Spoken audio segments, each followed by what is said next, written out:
CNN turns 40 today. Here's what it was like on day one. New York. Now here's the news.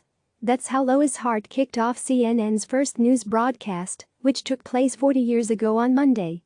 CNN is now a global news operation available to more than 2 billion people in more than 200 countries and territories around the world, according to the network. However, the idea of a network that aired news 24 hours a day, 7 days a week, was pretty revolutionary in 1980. Hart shared the anchor desk with her husband, David Walker, as the two dived into the headlines of the day during the network's first day. The stories were a mix of politics and national news, which has defined CNN's programming over its 4 decades. There was an interview that the new network had with President Jimmy Carter.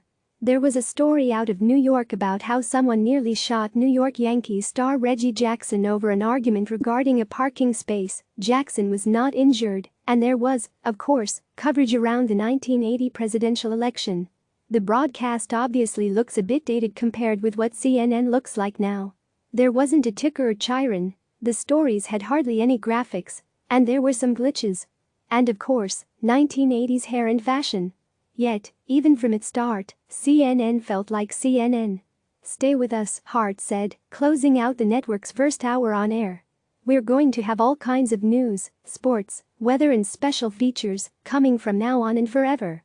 Away from current events, the first day also presented viewers with a tour of CNN's studio that showed how the network gathered news and put together the broadcast.